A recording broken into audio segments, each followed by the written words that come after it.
You know, it's funny how things change. Really, I mean, there are things you saw back then so influenced by the way the world is. And so seeing this is really uplifting. Oh. I just have to tell you, there's a guy in the audience. I know he's going to get upset with me. But he gave me that part, really.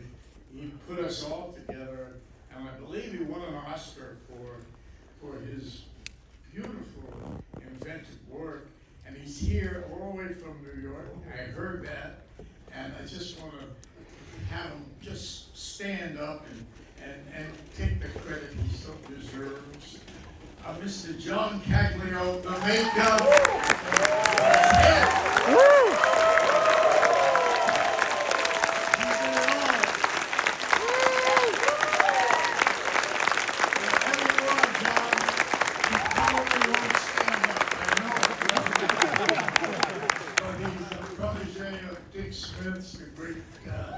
Hollywood makeup was probably one of the greatest that ever lived. And Johnny's right there. Johnny's right there. Hi, John. I love you. I really love you. I did so many films with him, you know, after I met him. It was something. And we searched for the head. You know, you look for the head. You got a head, the right head, you will be there. It captures the spirit if you have the right makeup sometimes. And working from the outside in, as they call it. But it was a lot of fun. And working with Warren Beatty, let me tell you, Warren he is everything. He is, I mean, look at what he did. And he is a great director. And a great actor, too. I mean, he captured that guy. Dick Tracy, didn't he? Of all people, Warren is Dick Tracy. Well, he really is. He had somewhere to go. He certainly got there. I really love him. He's a complete friend of mine now. I always. And he helps so much just with actors. And he helps so much with me. You know, a lot of actors who direct, and we lost beloved Robert Redford recently, and the directing of actors and actors who direct is they understand what we do. So, and he let me do anything I wanted, anything. And I sort of did. I think I wanted to have a bigger head, believe it or not. I thought, one picture of it, I think John and I agreed on it. I said, can we sell it to Warren? He said he won't buy it. And he was right, too. I didn't believe it. They just be walking around with a big head. I enjoyed myself on that, as you can tell, and it was fun. And I don't know much to say about a movie like this. Well, Al, why don't you take us back to the beginning when you first had that conversation with Warren? Like, what? Warren was looking for an actor to play Big Boy, so he and I met. He met me, and we would talk. I want to know what actors you know who could play this part, you know. So I looked at it, I said, well, strange ones, I guess, you know. Who would want to do it? And then he just slowly, I mean, so seductively, it took, years. No, it took about a couple of months, actually. Just always meeting me and calling and saying, you know. And finally it got down to, you trying to tell me something, Warren? Finally, he says, yes, you can do it. So I went from Michael Corleone.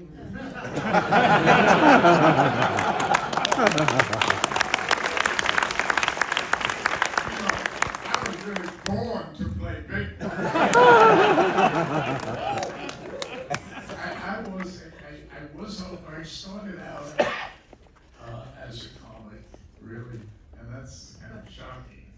especially since I'm so not funny. But as a youngster, I was an actor very young, and I was hanging around the streets of New York, you know, and the South Bronx, which is where I come from. I have to say that. Beloved, you know, home and origins where I learned so much about certain things and met such great, crazy people, and lived on and went to New York. I was in New York in the 60s, so it was so much fun. So many things were happening, like now always, you know. But then it was something with the theater. It was like Paris in the early 1900s. Cafes. Mother, you walk down the street, you pass Bob Dylan. Nobody knew who he was, and you know, nobody knew who I was, and it was filled with this life. I met Marty Sheen, and Marty Sheen and I lived together. I don't know why I think of Bob Dylan, but because I lived in the village, Greenwich Village, in Manhattan at a particular time of life, and a lot was happening. I don't know why I'm talking about that. It's an amazing job they did. All the actors did. I missed. I got here late. There was a traffic thing, so I missed the dance sequence with Madonna, you know, which was you know, historic in my mind. But it was great. I wanted to see that. I'll go home and take a look at it one day. But it's just plays well and different than I had thought about it. When I was on my way here, I wondered if you would like it, and you seem to go with it. And the spirit of it, I enjoy it.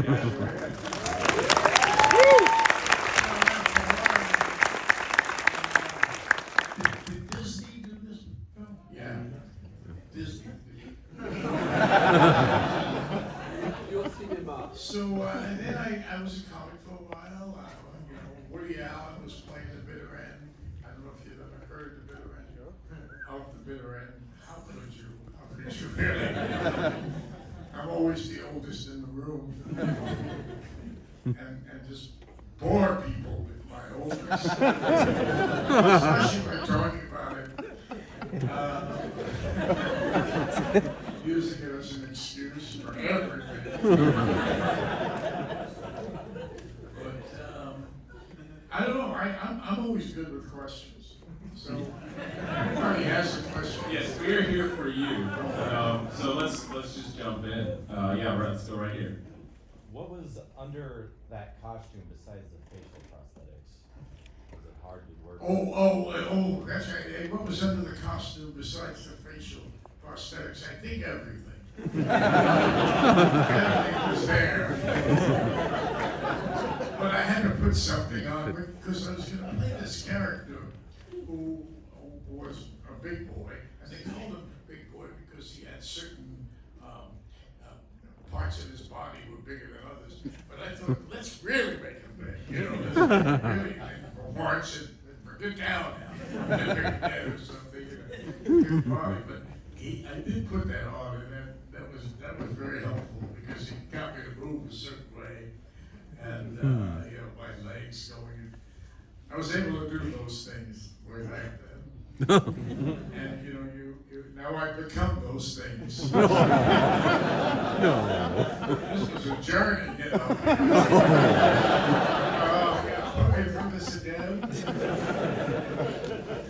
We usually talk, if it's a film I made, we usually talk about the things.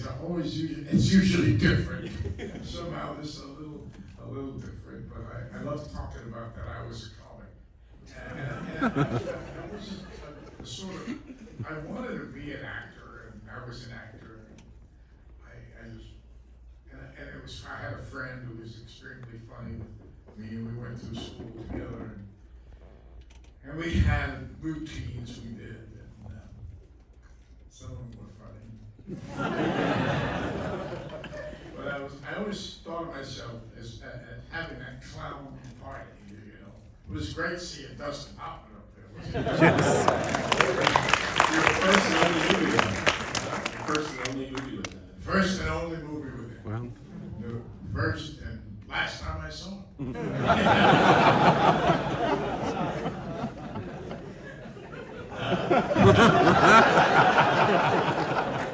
But I see some of the others. But I don't know who they are because they all have big fat faces. I Big Van Dyke? Yes, I saw Big Van. I really liked everything. He was so sweet to me. And I don't know why. I never seen him again. But he's older than me. That's worth seeing him for. Knock on the door. Hey, man.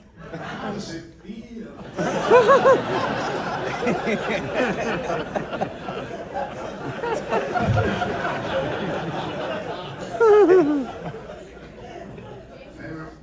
Huh? Oh, Jimmy God was it? Yes, we, yes. We blew him up in a car. He's always getting blown up by something. I love him too. God bless him. Who? Charles Durning. Charles Durning. Oh, Charlie Durning. Oh, man. I see all these people I knew so well. I grew up with them. Charlie Durning. I was in films with him. Was Broderick Crawford in there? Not Broderick Crawford. Broderick. James Broderick. Mm. He was in Dog Day. He played the FBI guy. I don't know if he was in there, but you said he was in there. You got it mixed.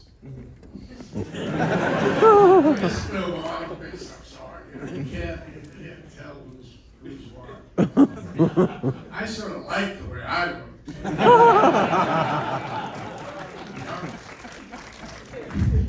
Handsome guy. The zoot suit. When you first got into John's brilliant prosthetics and makeup, was there an adjustment period, or were you like, oh, Yeah, I didn't I drove him crazy, of course, but we just kept trying. Right, Johnny? We just kept doing it. It was our birthplace together. He's done a lot of movies. He just did King Lear. I got a movie coming out. So Johnny turned me into some crazy kind of Lear guy.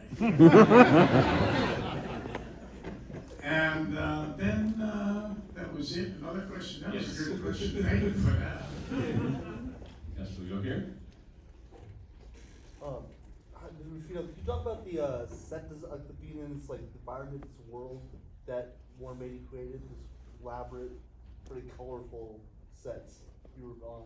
Yeah. Question about the sets and being in this very elaborate, colorful world. Oh God, yes. I mean, it was. You felt like you were in old Hollywood in this, and I watching it too. I felt a little of old Hollywood. Although I wasn't in old Hollywood.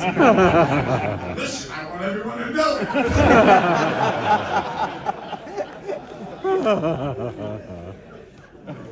I just see what happens when you let me go do what I want. That comes out. But I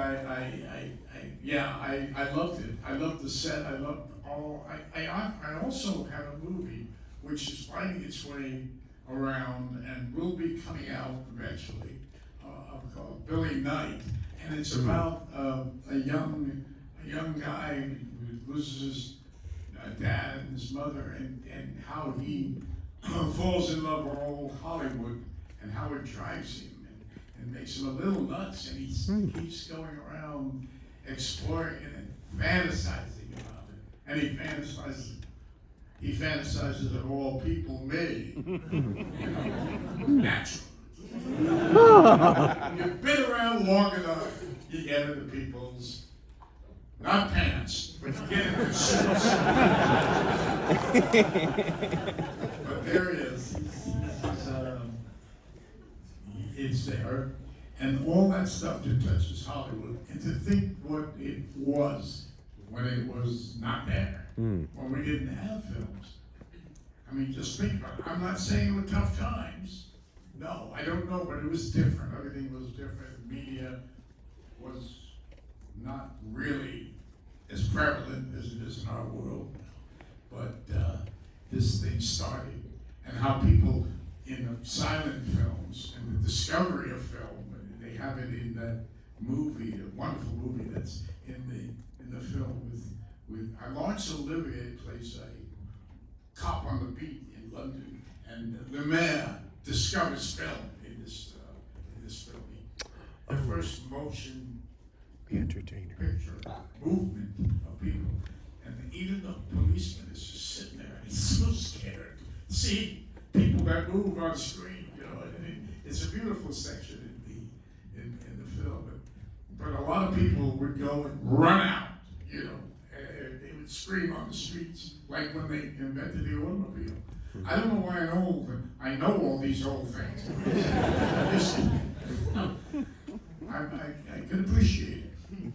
And so seeing the old pictures of Charlie Chaplin, and Buster Keaton, and all the greats, the movies, you know, God love them, and the whole movie film, which was so amazing, so unusual. It's you want to get up? Once I start, remember I am old.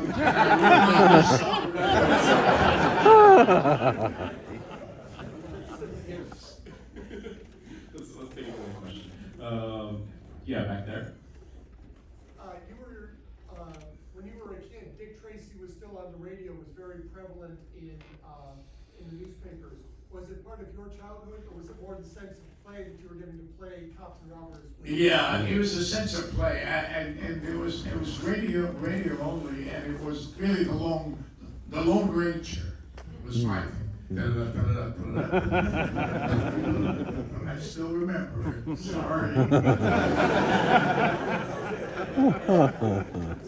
But it was a lot of fun. And doing comedy is a lot of fun. It really is. I mean, look at me. I'm a comic. You know, what do you call those guys that get up there on the stage? Stand ups? Yeah, stand ups.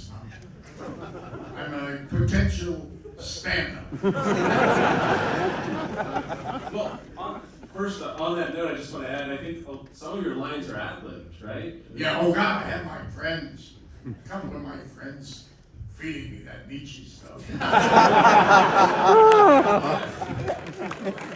Joe Hindy.